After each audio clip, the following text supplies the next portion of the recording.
Bharatiya Janata party की सरकार ने एजेंसियों को भेज करके देश की राजधानी के चुने हुए प्रचंड बहुमत के मुख्यमंत्री को सरेआम गिरफ्तार किया है, वो आज देश के लिए एक कलंक है। लोकतंत्र की आज सरेआम हत्या हुई है और देश के अंदर इस बात का ऐलान हुआ है कि अब इस देश के अंदर भारतीय जनता पार्टी और उसकी सरकार के खिलाफ अगर कोई बोलने की जुर्रत करेगा तो उसे किसी भी कीमत पर बख्शा नहीं जाएगा, उसे गिरफ्तार किया जाएगा। लेकिन यह शुरुआत हुई है। आज भारतीय जनता पार्टी ने लोकतंत्र की हत्या करके इस देश के अंदर दिल्ली के करोड़ों लोगों का अपमान किया है। आज अरविंद केजरीवाल अकेले गिरफ्तार नहीं हुए। अरविंद केजरीवाल की गिरफ्तारी दिल्ली के 2 करोड़ लोगों की गिरफ्तारी है। अरविंद केजरीवाल की गिरफ्तारी इस देश के अंदर जो करोड़ों करोड़ों लोग इस बात का सपना सजोए बैठे हैं कि हमारा देश दुनिया का सबसे बड़ा लोकतंत्र है, इस देश के संविधान से मोहब्बत करने वालों को गिरफ्तार किया गया है। इस देश के अंदर लोकतंत्र से मोहब्बत करने वालों को गिरफ्तार किया गया है। इस देश के अंदर उस नई राजनीति की उम्मीद जो जनता के लिए काम करेगी उसको गिरफ्तार किया गया है।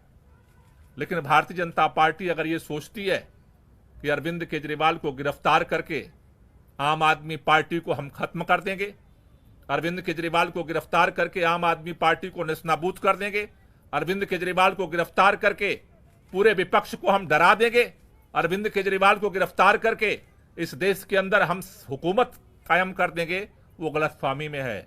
इस देश का हर वो व्यक्ति जो संविधान से मोहब्बत करता है, लोकतंत्र से मोहब्बत करता है, दिल्ली के लोग जो अरविंद केजरीवाल से दिल से मोहब्बत करते हैं, आज लड़ाई की शुरुआत हुई है। इस लड़ाई को आगे पूरा देश मिलकर के लड़ेगा और इसके लिए आज अभी हमने आम आदमी पार्टी के सभी शीर्ष नेतृत्व के साथ बैठक की है। हमने निर्णय लिया है कल 10 बजे भारतीय जनता पार्टी के मुख्यालय पर हम इसके खिलाफ प्रोटेस्ट शुरू करेंगे और ये प्रोटेस्ट जो है पूरे देश के अंदर ये प्रोटेस्ट जाएगा।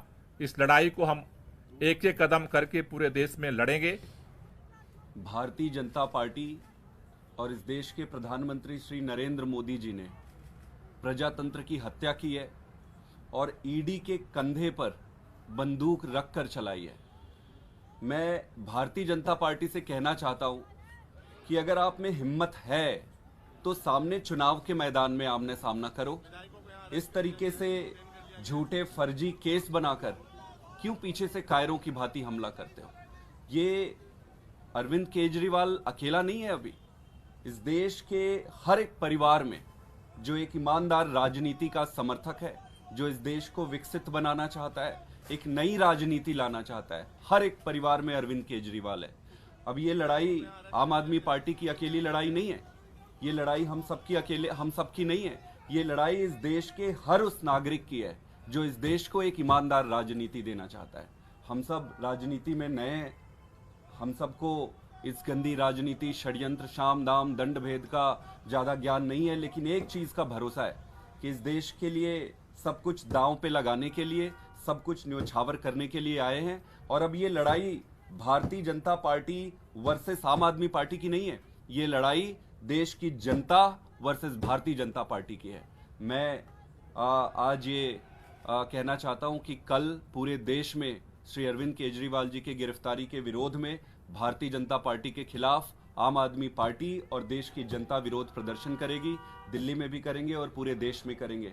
सभी देशवासियों से और जनता से मैं ये अनुरोध करता हूं कि अगर आपको अरविंद केजरीवाल की ईमानदार राजनीति को रक्षा करनी है तो आप सब कल भारी संख्या में आकर भारतीय जनता पार्टी को ये बता दे कि अरविंद केजरीवाल अब अकेला नहीं है। देश के हर घर में, हर परिवार में अरविंद केजरीवाल है। लेकिन 2 साल की जांच में एक पैसा भी ना सीबीआई को मिला है ना ईडी को मिला है। लेकिन जैसे ही चुनाव की घोषणा होती है तो अरविंद केजरीवाल जी को गिरफ्तार कर लिया जाता है। क्यों? इसलिए किया जाता है क्योंकि प्रधानमंत्री नरेंद्र मोदी जी को पता है कि अगर कोई एक नेता उनको चैलेंज करने वाला है तो उस नेता का नाम अरविंद केजरीवाल है। आज भारतीय जनता पार्टी लोकतंत्र की हत्या कर रही है। 2 विपक्ष के मुख्यमंत्रियों को गिरफ्तार किया, एक पार्टी का बैंक अकाउंट फ्रीज कर दिया। क्या इस तरह से भारतीय जनता पार्टी चुनाव जीतना चाहती है?